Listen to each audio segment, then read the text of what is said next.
the helicopter lost power. The loadmaster was saying crash positions, and I really thought he was just teasing me. I thought he was joking. He goes, no, really. So we crashed. Early wake-ups, lots of running, lots of yelling. Oh shit, like, what have I signed up for? And I thought, this is it. I'm gonna die in here. I couldn't feel if I was bleeding. I just couldn't move from the waist down. I couldn't move my arms.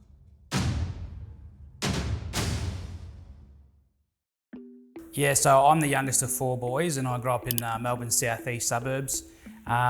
Pretty average kid, didn't really excel too much, didn't really fall behind too much. I came from a military family, so I changed schools every 2 years. We moved around Australia and overseas. You know, mum and dad grew up on an acreage, so spent plenty of time running around in the bush and things like that. 2 beautiful parents, 2 beautiful half-sisters, all very close family. Through high school, I had no idea what I wanted to do with my life, so I thought, why not give the Navy a bit of a go, as I've got an uncle and cousin in the Navy. You know, I grew up in the 80s and 90s, so I had lots of influence from Schwarzenegger and Stallone and things like that. My dad at one stage spoke about leaving the Navy, and I sort of said, oh, you can't do that because it's our life. Like, I'll miss it so much. I'll miss the ships and all the things that we get to see. And he said, oh, maybe one day you'd be able to join the Navy. And I sort of, this was back in the early 80s. I said, oh, no, it's not the same for girls. And I knew that that's the sort of job that once you do it, it's something worth more than money. Got to high school and realised that I wasn't doing too well in maths. And I was into my sports and footy. I really enjoyed the team environment. And when I turned 16, I signed the paperwork to join the army, and that pretty much took me on a 10-year adventure around the world. I joined the Navy when I was 18.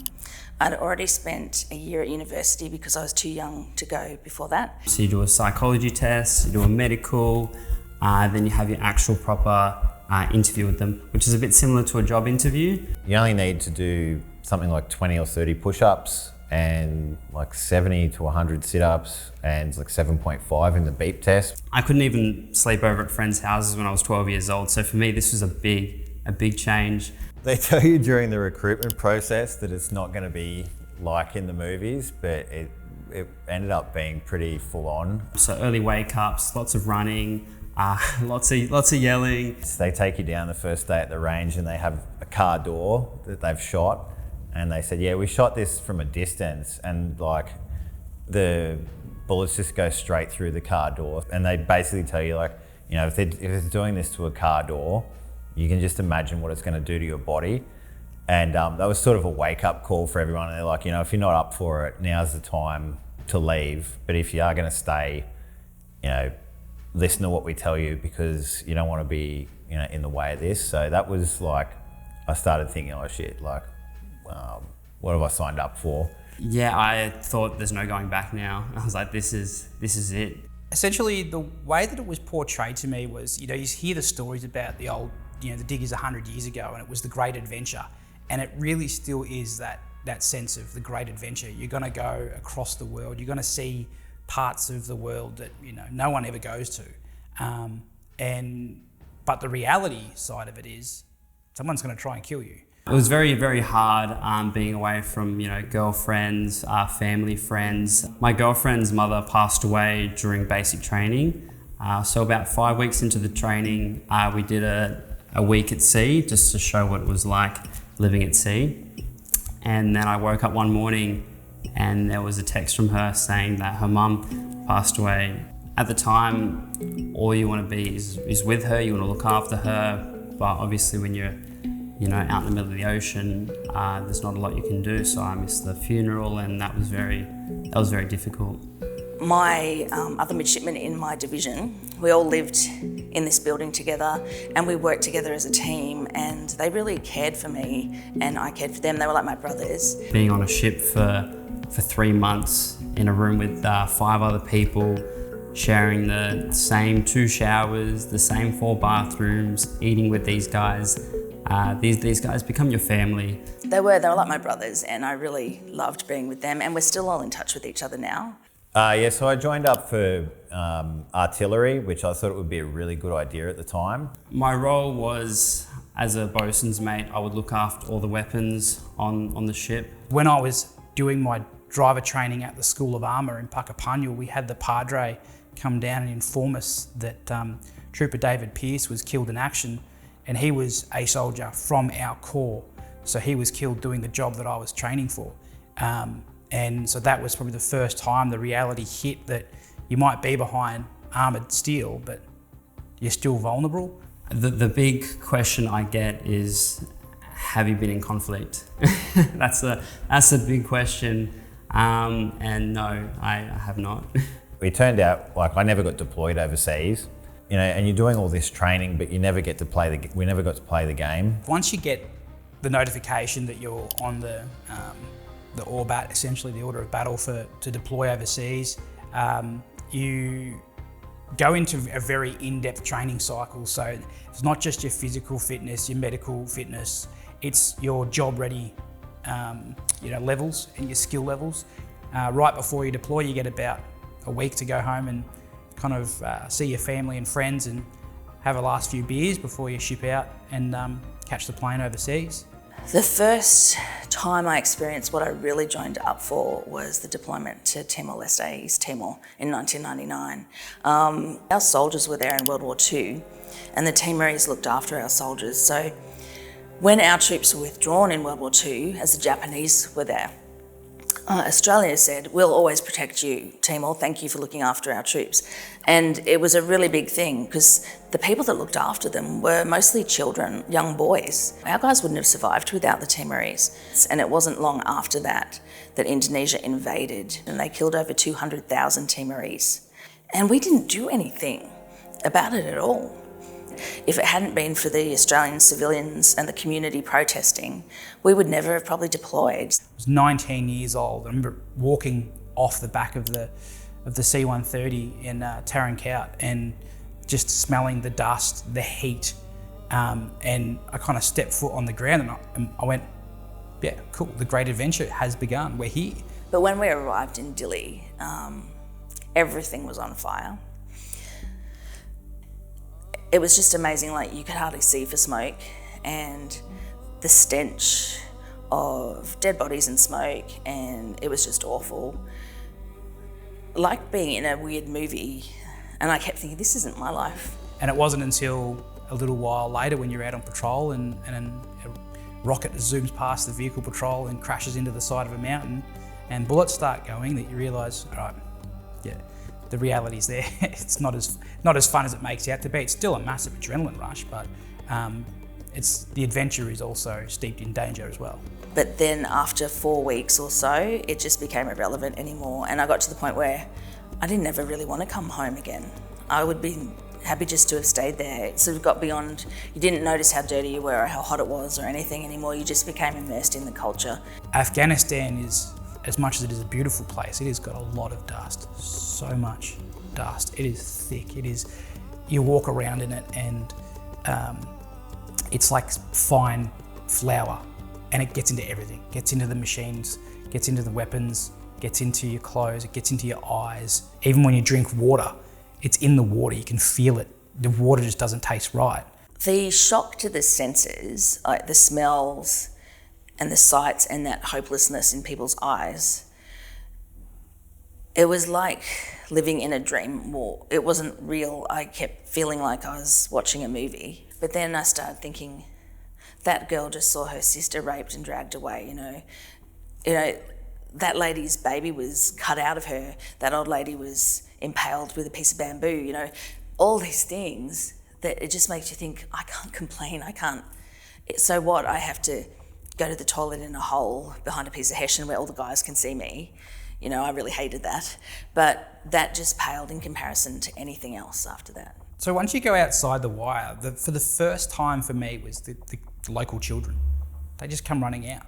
And they were waving, they were just kids, you know, they come running out to the town because they know that patrols were coming through, and they'd come out and they'd ask for lollies. And one time we were going out and the Australians were doing the wiggles, which we'd go out and all the troops would do the wiggles like that, which we were promptly told to stop doing that because the American patrols that were going out and the Dutch patrols that were going out were getting a bit concerned that the kids were running out with finger guns.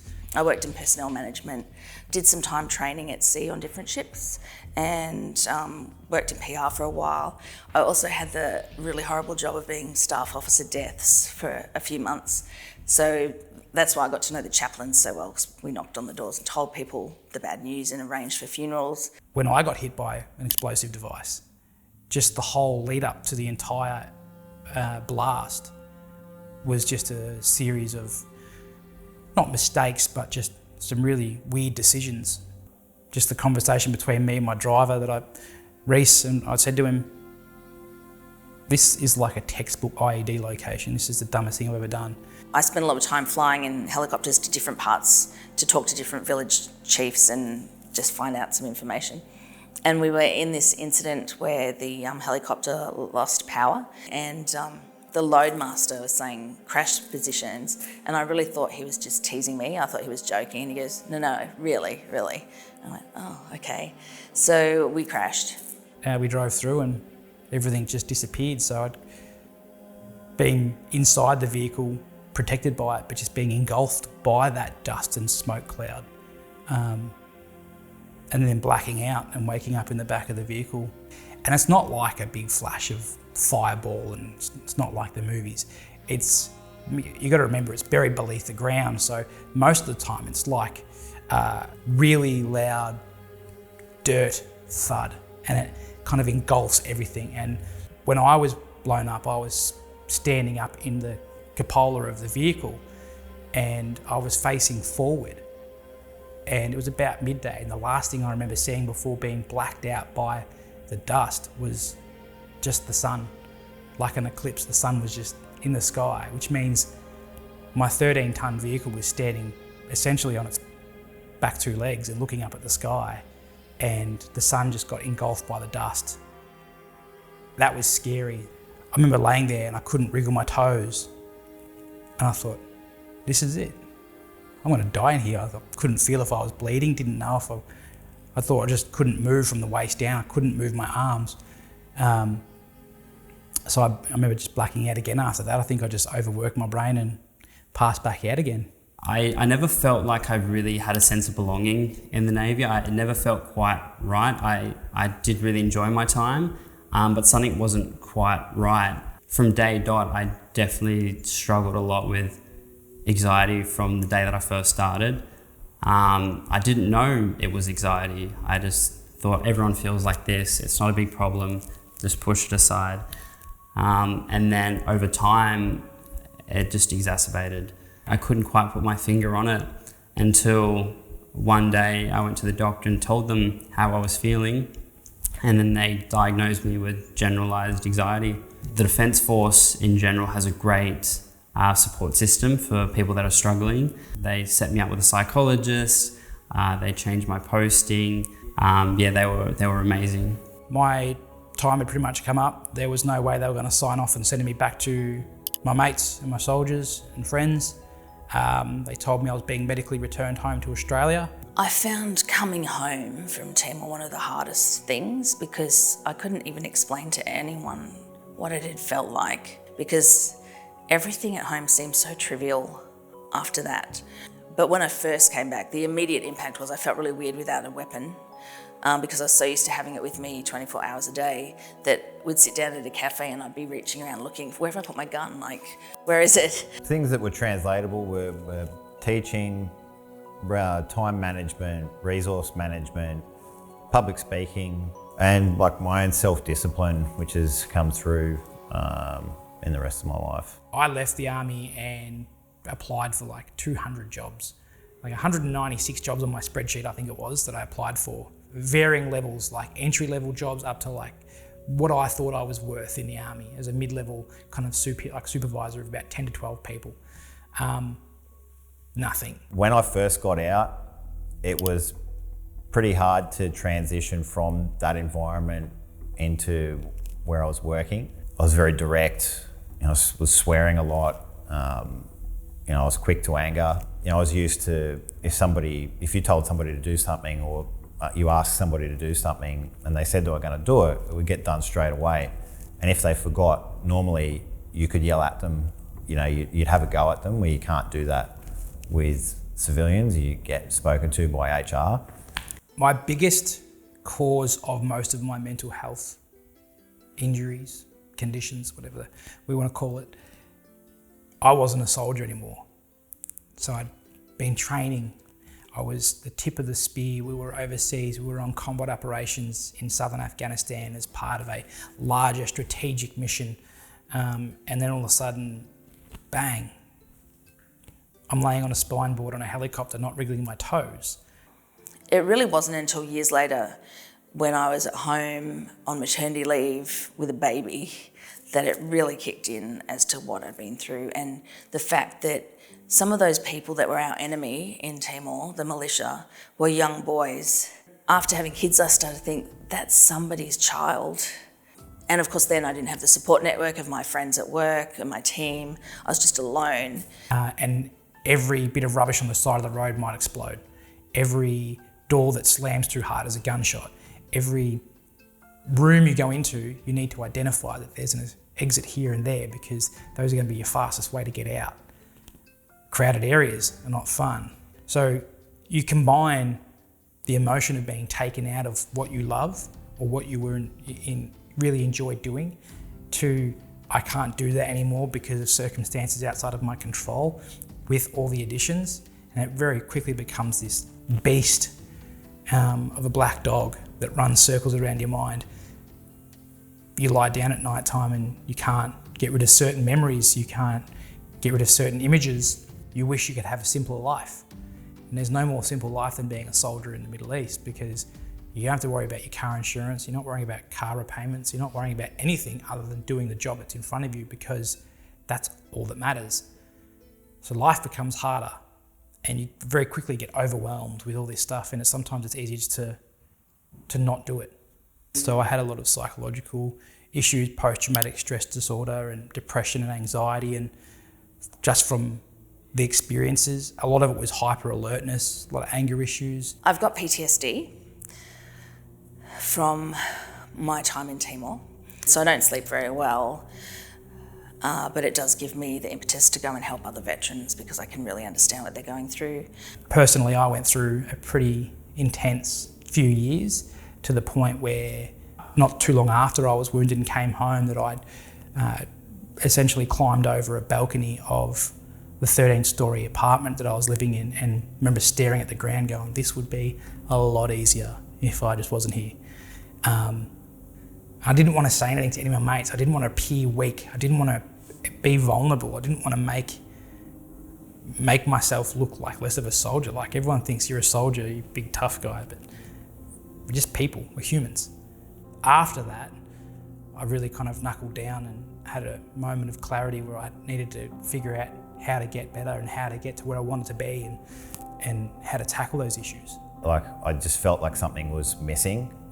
So that's when I applied to join the Fireys. A lot of military guys end up in emergency services, police, fire, ambulance, just because it's that interaction. It's, it's kind of like the army, but it's not. Just having that sense of service and, the boys, and you're going out and you're doing things that are important and exciting. And the guy that I was doing the interview kind of jokingly said, have you ever been in a firefight? Meaning fire, it was in hot fire. And I said, yeah, I've been in a firefight, but with bullets. The general community needs to understand that the face of a veteran is different now. We have so many young people coming back from overseas, particularly after Afghanistan, that are struggling with their family lives, to get jobs, to even homeless. We have so many homeless veterans. Part of my adjustment disorder is that I feel really angry that the general public can't understand what these young men and women have gone through for them. Like, they've gone through that to protect Australia and all these people here so we can continue to have this beautiful life. And I think we need to take better care of our veterans because of that. I think for what we do and for the amount of people that we've got in, we get a pretty good rap. It's not like in the 80s, like people were looking down on, or they didn't really like the army that much. Like, people are pretty proud here. I mean, from pointing a spotlight on it, I think the main thing at the moment is to defence people's mental health issues, and how they're being looked after they get out, because there's a really high suicide rate.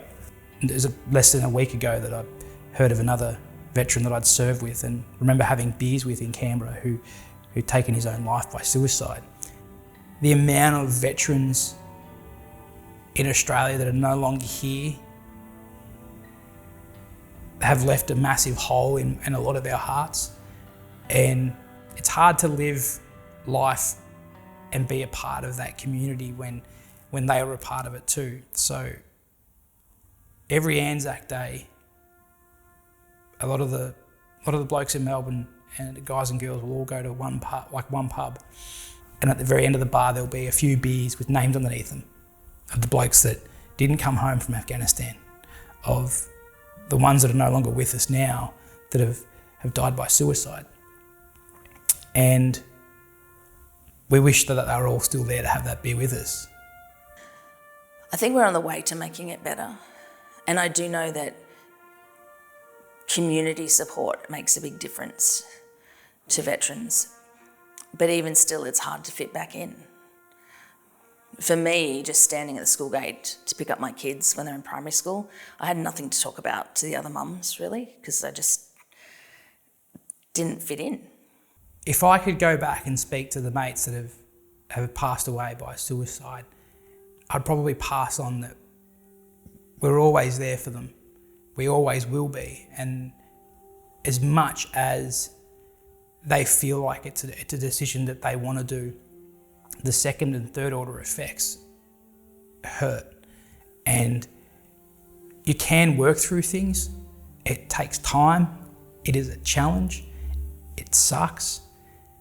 But you've just got to take the first step, and that step will change your life forever. I think I'll always be serving, whether it's in the military or in the community.